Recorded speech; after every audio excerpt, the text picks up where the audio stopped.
Hello students, कैसे लग रहे हैं आपको लेक्चर्स? आशा करता हूँ कि आपको समझ में आ रहे होंगे, अच्छे भी लग रहे होंगे और आप पढ़ भी रहे होंगे उनको। तो स्टूडेंट्स, आज हम सी लैंग्वेज से रिलेटेड ही कुछ और कंसेप्ट्स पे चलते हैं। बहुत ही इंपॉर्टेंट कंसेप्ट्स हैं ये सारे, बहुत ही इंपॉर्टेंट टर्म्स हैं जो हम सी के प्रोग्राम्स में यूज़ करते हैं, सी लैंग्वेज में यूज़ करते हैं। तो स्टूडेंट्स, आपको हर एक टर्म को आसानी मतलब समझना है, अच्छे तरीके से समझना है ताकि आप आसानी से क्वेश्चंस का आंसर दे सकते हो। ठीक है स्टूडेंट्स, तो यहाँ पे जो मेरे पास क्वेश्चन आता है वो है हेडर फाइल। तो स्टूडेंट्स, हेडर फाइल को बताने से पहले मैं आपसे रिक्वेस्ट करता हूँ कि आप मेरे चैनल को शेयर, लाइक, सब्सक्राइब करते रहिए। मेरे सारे वीडियोस को स्टार्टिंग से लेके एंड तक देखिए। आशा करता हूँ कि आपको सारे वीडियोस पसंद आएंगे और समझ में भी आएंगे। तो स्टूडेंट्स, हेडर फाइल क्या होती है? जनरली हमारे पास हेडर फाइल्स का जो एक्सटेंशन होती है वो होती है .h। तो पहले एक बार पढ़ लेते हैं इसके बारे में, फिर मैं आपको समझाता हूँ। Header file is a file with extension .h and contains some predefined keywords and functions to be used in a source program। तो स्टूडेंट्स, हेडर फाइल की एक्सटेंशन होती है .h। स्टूडेंट्स, हमने MS वर्ड पढ़ा है, हम सभी को पता है MS वर्ड की एक्सटेंशन क्या होती है, docx होती है। एक्सेल में जो फाइलें बनती है उनकी एक्सटेंशन होती है XLSX। पावर पॉइंट में जो फाइलें बनती है उनकी एक्सटेंशन होती है PPTX। ऐसे ही हेडर फाइल्स भी कुछ फाइल्स होती हैं, बहुत ही इंपॉर्टेंट फाइल्स होती हैं जो सी में यूज़ की जाती हैं और इनकी एक्सटेंशन होती है .h। ठीक है, और इन हेडर फाइल्स को हम यूज़ ही क्यों करते हैं? तो स्टूडेंट्स, कुछ प्री डिफाइंड, पहले से ही बिल्ट इन कुछ प्री डिफाइंड फंक्शंस हो सकते हैं, कुछ ऐसे कीवर्ड्स हो सकते हैं जिनको हमें अपने सोर्स प्रोग्राम में यूज़ करने की ज़रूरत पड़े। ठीक है, तो वो जो हम उन फंक्शंस को, प्री डिफाइंड फंक्शंस को या बिल्ट इन फंक्शंस को यूज़ करते हैं, उनको यूज़ करने के लिए हमें हेडर फाइल्स की रेफरेंस देनी पड़ती है, उनको इंक्लूड करना पड़ता है अपने प्रोग्राम में। ठीक है, तो कुछ हेडर फाइल्स है हमारे पास, जैसे यहाँ पे stdio.h है। इसकी फुल फॉर्म है student standard input output header file. और ऐसा ही एक और फाइल आती है conio.h जो हम जनरली यूज़ करते हैं। दो फाइलें जनरली यूज़ करते हैं, एक तो stdio.h जिसकी फुल फॉर्म है standard input output header file, और एक है conio conio.h, उसकी फुल फॉर्म है console input output header file. Console की फुल फॉर्म, कंसोल की स्पेलिंग सुन लो स्टूडेंट्स, CONSOLE। तो conio.h की फुल फॉर्म है console input output header file, stdio.h की फुल फॉर्म है standard input output header file. तो ऐसे बहुत सारी फाइलें हैं, जैसे इसमें हम देख रहे हैं math.h भी है, एक string.h भी है। math.h मैथमेटिकल फंक्शंस को हैंडल करने के लिए है, string.h स्ट्रिंग फंक्शन को हैंडल करने के लिए है। ऐसी बहुत सारी हेडर फाइल्स हैं और हर एक हेडर फाइल्स के अंदर उसके ही प्री डिफाइंड कुछ फंक्शंस हैं, कुछ कीवर्ड्स हैं जिनको हमें यूज़ करने की ज़रूरत पड़ती है। अब स्टूडेंट्स, मैं आपको अगर बताना चाहूँ कि जनरली हम जब सी में प्रोग्राम बनाते हैं तो हमें कुछ स्टैंडर्ड फंक्शंस को यूज़ करना पड़ता है। जैसे मैं एग्जांपल देता हूँ, printf, scanf। तो ये जो फंक्शन है स्टूडेंट्स, printf और scanf फंक्शन, ये प्री डिफाइंड है, पहले से डिफाइंड है stdio.h फाइल के अंदर। अगर आप अपने प्रोग्राम में printf या scanf का यूज़ कर रहे हो लेकिन आपने stdio.h को इंक्लूड नहीं किया अपने प्रोग्राम में, तो आपको एरर मिलेगा, कंपाइलेशन एरर मिलेगा। तो इसलिए हमें हेडर फाइल्स को इंक्लूड करना पड़ता है।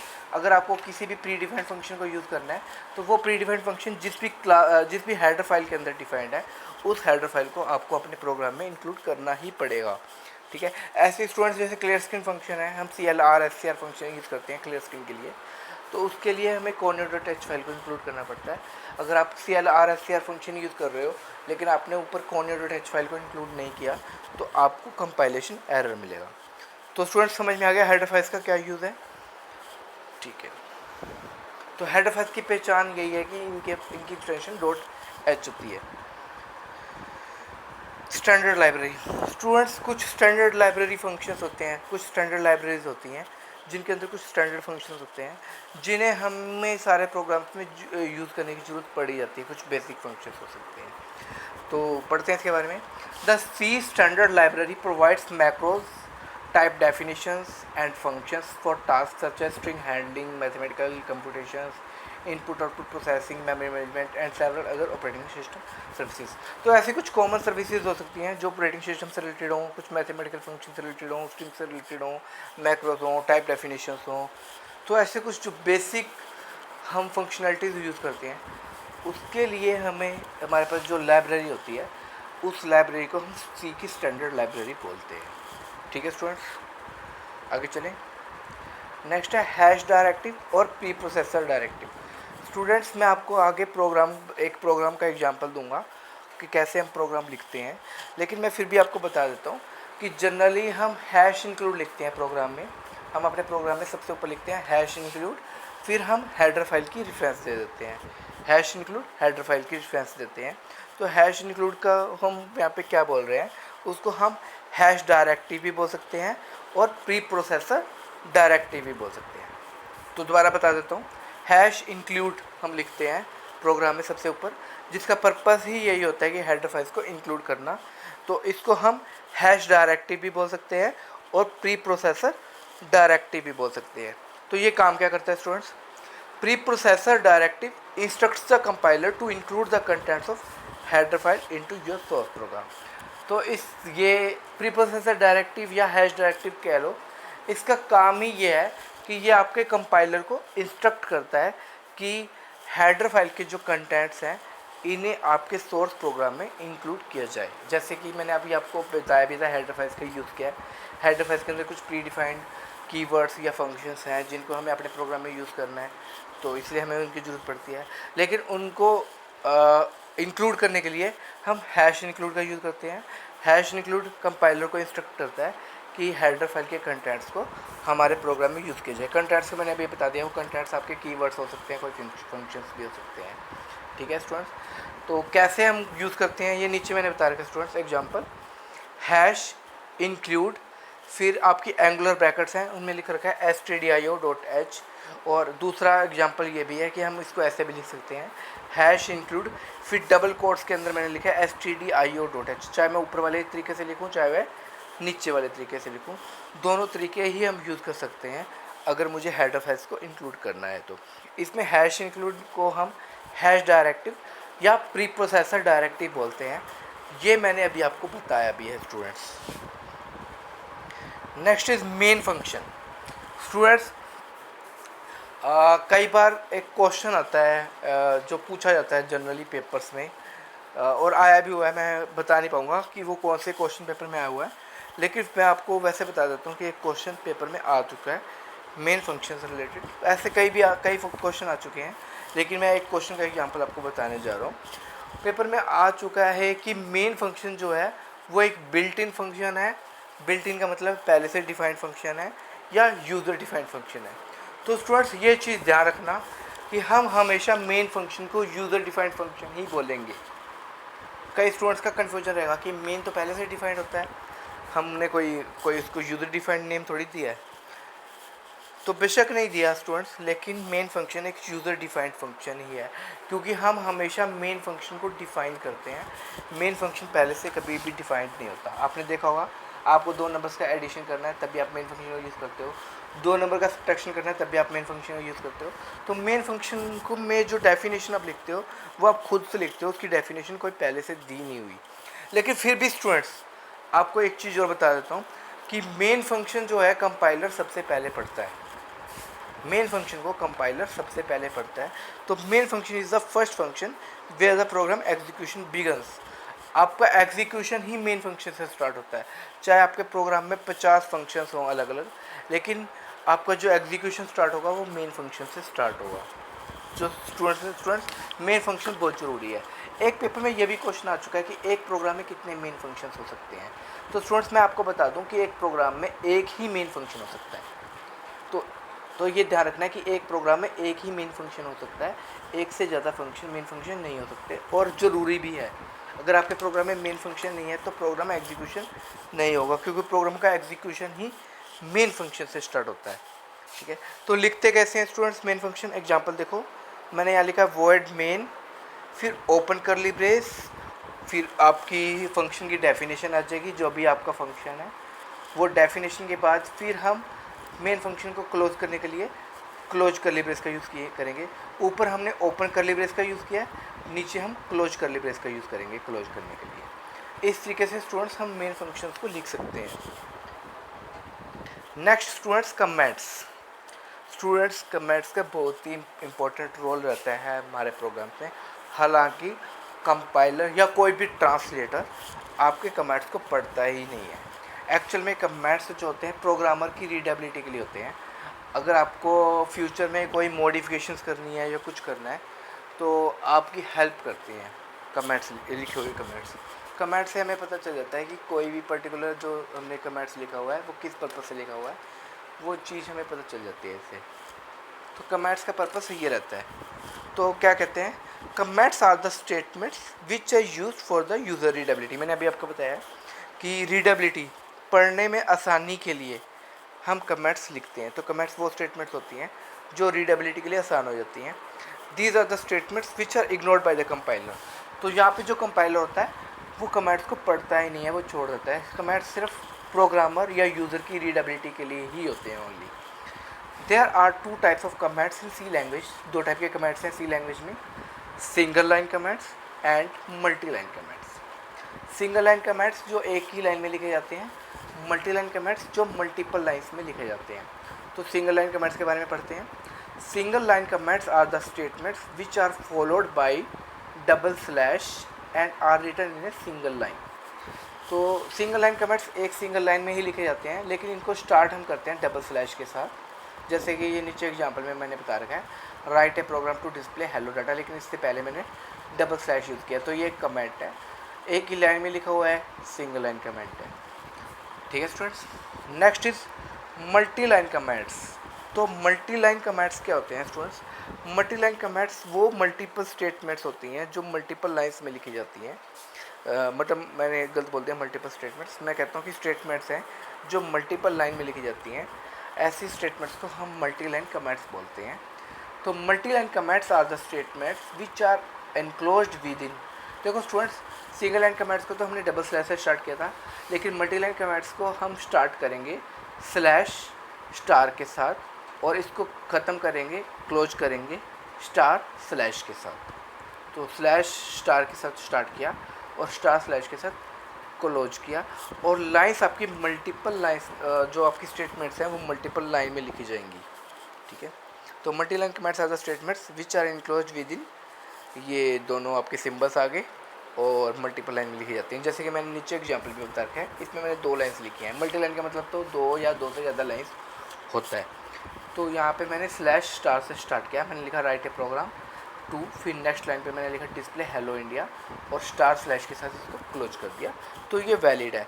लेकिन अगर मैं राइट ए प्रोग्राम से पहले तो डबल स्लैश लगा देता और नीचे वाली लाइन में कुछ नहीं लिखता तो कंपाइलेशन एरर मिलता है, क्योंकि वो मल्टीपल लाइन कमेंट नहीं, सिंगल लाइन कमेंट है। और यहाँ पे ये स्लैश स्टार बताता है कि ये एक मल्टी लाइन कमेंट है। ठीक है स्टूडेंट्स, कोई कन्फ्यूजन? स्टूडेंट्स नेक्स्ट मैं आपको एक एग्जांपल बताने जा रहा हूँ, एक प्रोग्राम का, सिंपल प्रोग्राम का एग्जांपल है। तो इस प्रोग्राम में स्टूडेंट्स मैंने क्या लिखा है, हैश इंक्लूड एंगुलर ब्रैकेट में मैंने लिखा है stdio.h। इसी तरीके से मैंने नीचे लिखा है हैश इंक्लूड एंगुलर ब्रैकेट में मैंने लिखा है conio.h। तो स्टूडेंट्स मैं यहाँ पे 2 हेडर फाइल्स को इंक्लूड करने जा रहा हूँ प्रोग्राम में, एक तो stdio.h को और दूसरा conio.h को।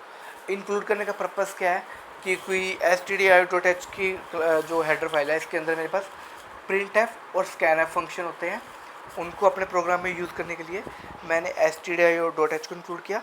इसी तरीके से क्लियर स्क्रीन और getch फंक्शंस के लिए मैंने conio.h फाइल को इंक्लूड किया।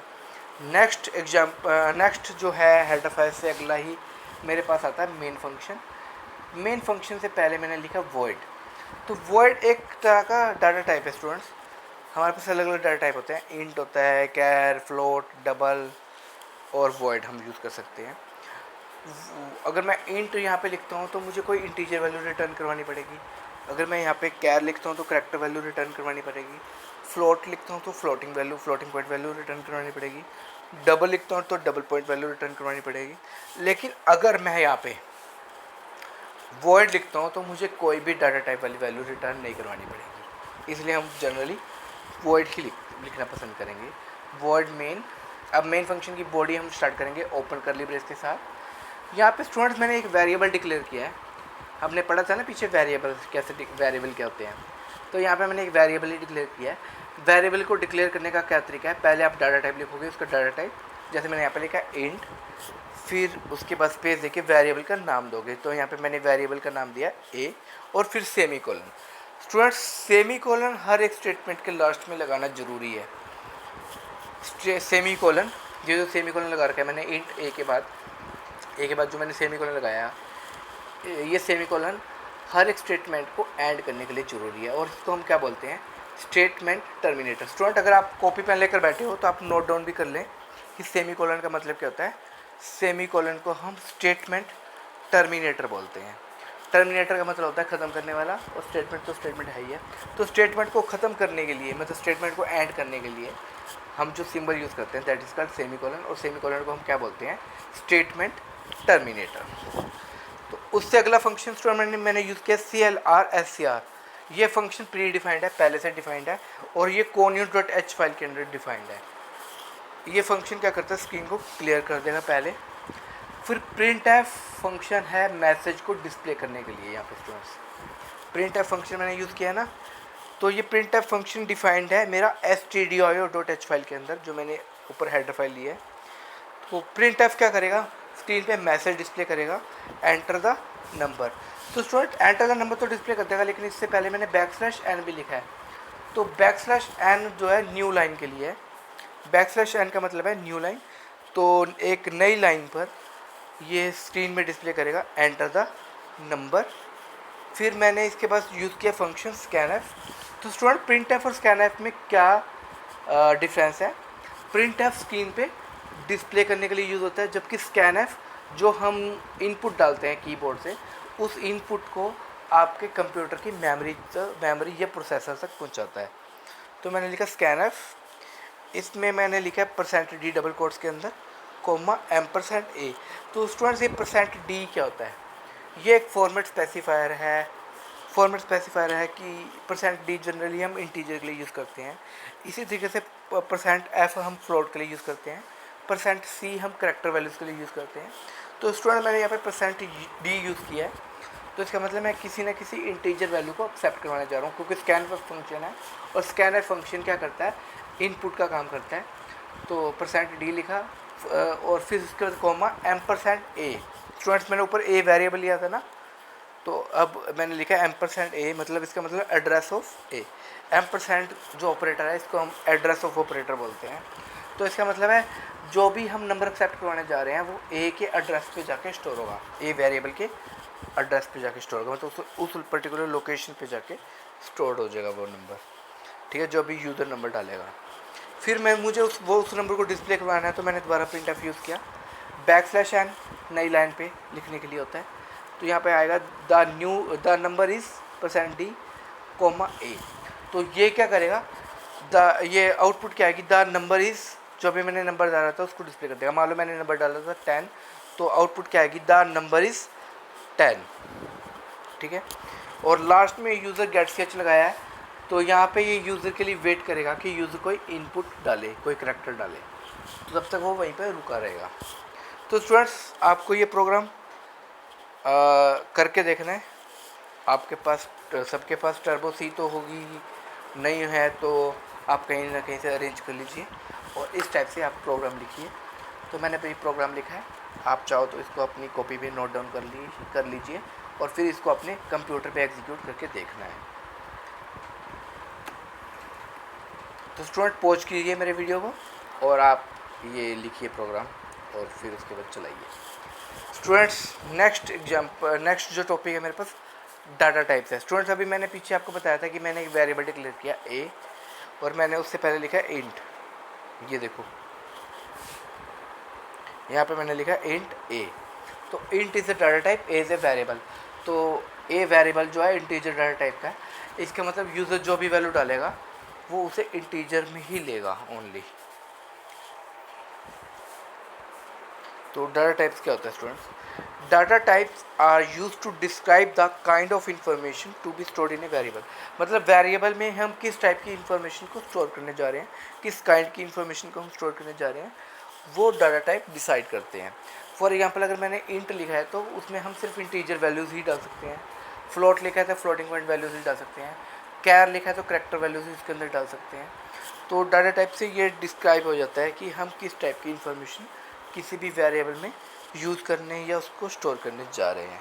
जैसे एक एग्जांपल मैंने बता रखे हैं इंट, फ्लोट एक्सेट्रा, ये डाटा टाइप्स है मेरे पास। तो स्टूडेंट्स आगे हम डाटा टाइप्स को भी आगे डाटा टाइप्स को भी हम आगे मतलब डाटा टाइप्स के भी आगे टाइप्स हो सकते हैं अलग अलग, आगे हम उन्हें कैटेगराइज कर सकते हैं, जिनमें पहला मेरे पास आ गया प्राइमरी और फंडामेंटल और बेसिक डाटा टाइप्स।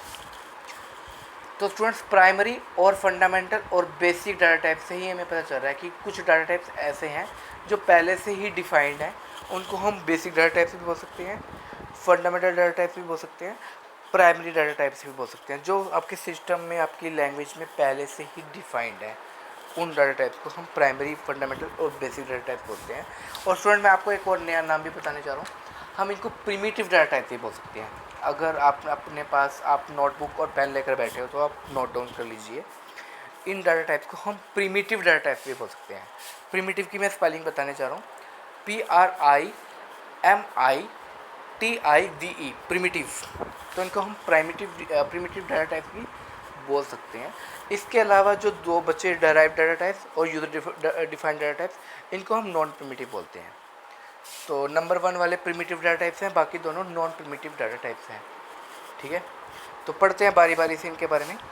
तो सबसे पहले हम पढ़ रहे हैं प्राइमरी डाटा टाइप्स के बारे में। तो basic data types are the data types which are built in and predefined in any computer programming language. मैंने अभी आपको बताया भी है, कुछ डाटा टाइप्स जो पहले से प्री डिफाइंड होते हैं या बिल्ट इन है किसी भी पर्टिकुलर लैंग्वेज के अंदर। अलग अलग लैंग्वेजेस में अलग अलग प्री डिफाइंड या बिल्ट इन डाटा टाइप्स होते हैं, उनको उस लैंग्वेज के बेसिक डाटा टाइप्स बोलते हैं। तो सी में 5 बेसिक डाटा टाइप्स हैं। वो कौन कौन से हैं स्टूडेंट्स? कैर है कैरेक्टर्स के लिए, इंटीजर है इंट, फ्लोट है, डबल है और वॉइड है। तो डाटा टाइप भी है और इनके साइज भी बता रखे हैं स्टूडेंट्स, हमें साइज भी पता होना चाहिए। करैक्टर मोस्टली आपका 1 बाइट लेता है, मोस्टली क्या लेता है, ये 1 बाइट है और इसकी रेंज रहती है -128 to 127। मतलब अगर मैं किसी भी करैक्टर वैल्यूज़ में कोई करैक्टर डाटा टाइप है और उसमें मैं कोई इंटीजर वैल्यू डालना चाहता हूँ तो मुझे इस रेंज के अंदर ही उस नंबर को डालना पड़ेगा। तो -128 से 127। इसी तरीके से इंट जो है वो 2 बाइट्स का है, तो उसकी रेंज है -32,768 से लेके 32,767 तक। फ्लोट अगर लेता हूँ तो 4 बाइट्स का है स्टूडेंट्स, इसके लिए मेरी जो रेंज है 3.4e -38 to 3.4e + 38 है। डबल के लिए 8 बाइट्स है, तो स्टूडेंट्स इसकी रेंज है 1.7e -308 to 1.7e + 308। ये हमें याद रखना चाहिए, कई बार इस टाइप का क्वेश्चन भी आपसे पूछा जा सकता है। तो void is generally use with functions to make them not to return any value. Students अभी मैंने पीछे मेन फंक्शन के साथ void यूज़ किया था पिछले प्रोग्राम में। तो मैंने आपको बताया ये था कि अगर मैं कोई दूसरा डाटा टाइप इधर यूज़ करता हूँ तो उसे कोई ना कोई वैल्यू रिटर्न करनी पड़ेगी, लेकिन void ही एक ऐसा डाटा टाइप है जिसे अगर मैं किसी फंक्शन के साथ यूज़ कर देता हूँ तो इससे ये हो जाता है कि मुझे उस फंक्शन के थ्रू कोई वैल्यू रिटर्न नहीं करवानी पड़ेगी। तो स्टूडेंट्स अभी हमने बेसिक डाटा टाइप्स पढ़े थे, उनके अलावा हमने पढ़े थे ड्राइव डाटा टाइप्स और यूजर डिफाइंड डाटा टाइप्स। तो ड्राइव डाटा टाइप्स क्या होते हैं students? Derived data types are the data types which are composed of basic data types. मतलब बेसिक डाटा टाइप्स हमारे पास हमने 5 पढ़े हैं, int, char, float, double, void.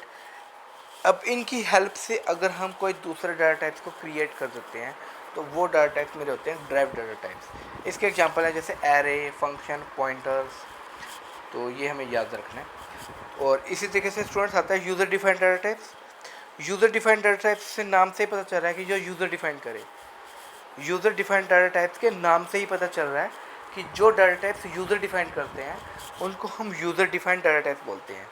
तो user defined data types are the data types which are defined by the user and are composed of basic data types. इनके example है जैसे स्ट्रक्चर बनाएंगे हम इसमें सी में, यूनियन बनाएंगे, ये यूज़र डिफाइंड डाटा टाइप हैं, जबकि एरे, फंक्शन, पॉइंटर्स एक्सेट्रा हमारे ड्राइव डाटा टाइप्स हैं। और char, int, float, double, void हमारे फंडामेंटल या बेसिक डाटा टाइप्स हैं। नेक्स्ट स्टूडेंट्स हमारे पास क्वेश्चन आता है ऑपरेटर्स, ऑपरेंड्स और एक्सप्रेशन से रिलेटेड। ऑपरेटर क्या होता है? तो an operator is a symbol that is use to perform an operation on some data. तो किसी न किसी डाटा पे अगर मुझे कोई ना कोई ऑपरेशन परफॉर्म करना है, तो ऑपरेशन परफॉर्म करने के लिए हम कुछ सिंबल्स का यूज़ करते हैं अपनी लैंग्वेज में। उन सिंबल्स को हम बोलते हैं ऑपरेटर। जैसे स्टूडेंट्स मैं प्लस का यूज़ करता हूँ एडिशन करने के लिए, वो हाइफन का यूज़ करते हैं हम सब्ट्रैक्शन करने के लिए, स्टार का यूज़ करते हैं हम मल्टीप्लिकेशन के लिए, स्लैश का यूज़ करते हैं हम डिवीजन के लिए।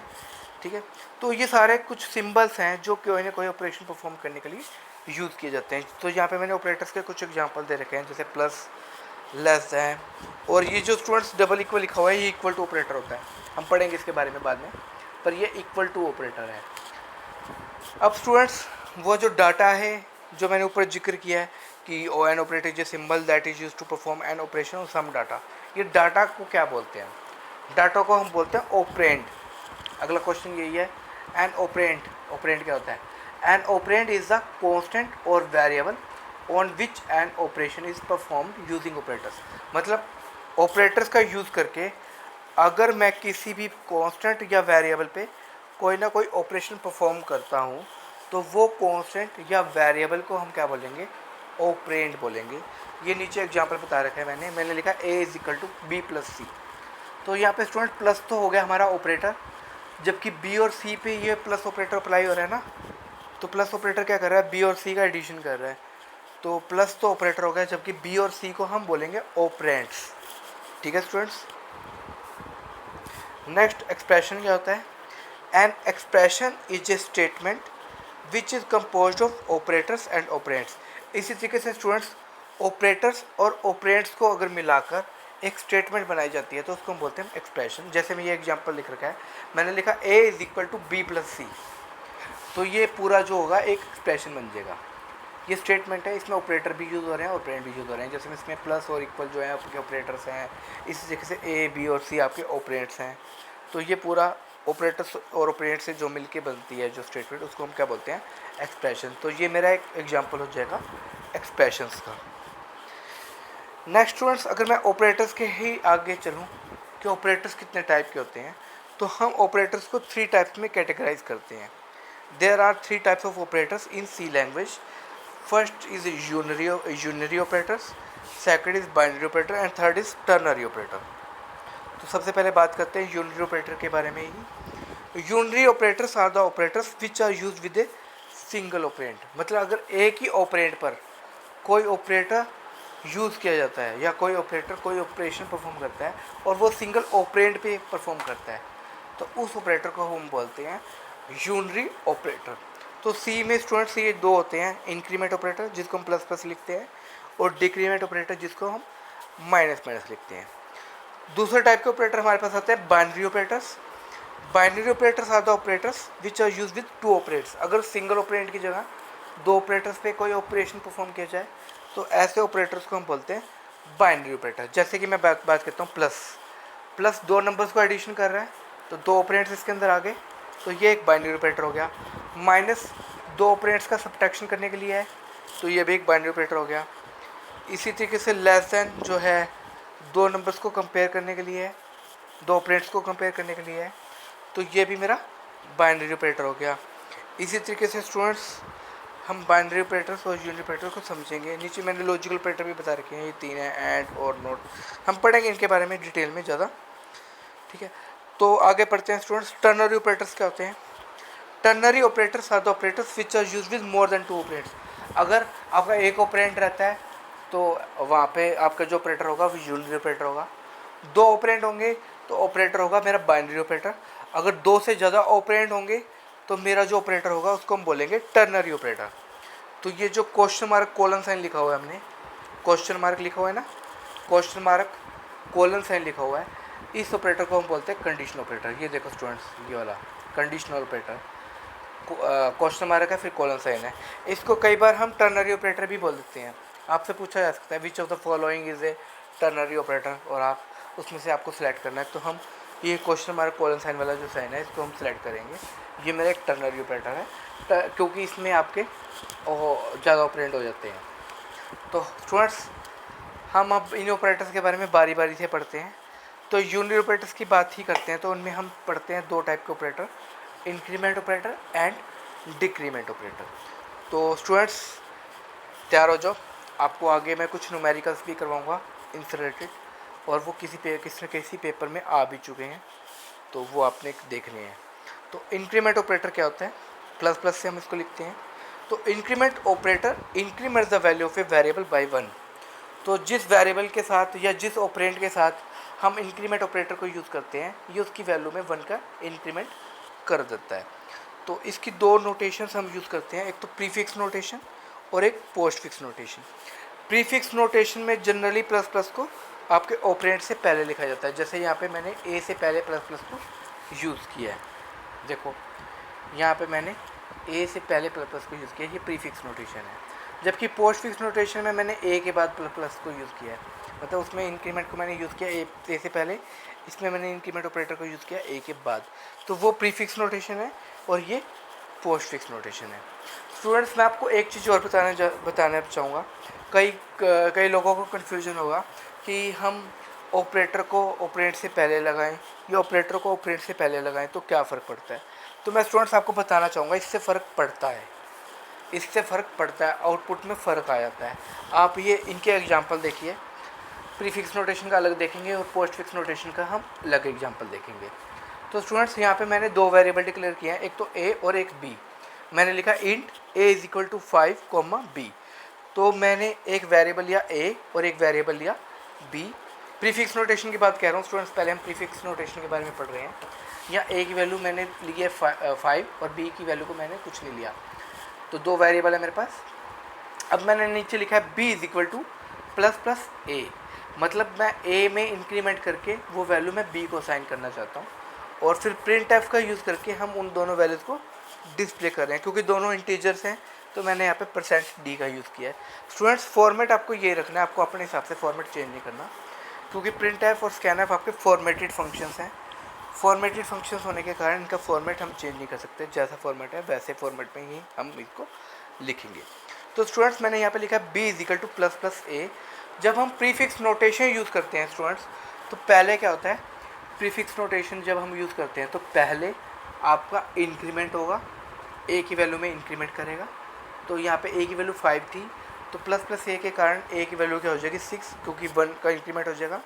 और उसके बाद वो वैल्यू उसने बी को भी असाइन कर दी। तो पहले ए की वैल्यू 6 हुई, फिर वो 6 वैल्यू उसने बी को भी असाइन कर दी, और फिर हम ए और बी को डिस्प्ले करवा रहे हैं, तो दोनों की रिजल्ट ही आपको 6 मिलेंगे।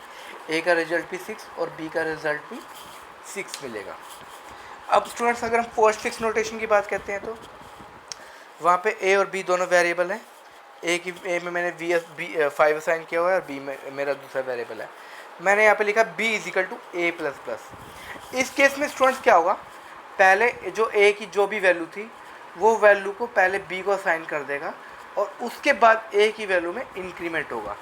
तो ए की वैल्यू क्या थी 5 थी, वो 5 वैल्यू बी को असाइन हो जाएगी, और उसके बाद ए की वैल्यू में इंक्रीमेंट हो जाएगा, ए की वैल्यू हो जाएगी 6।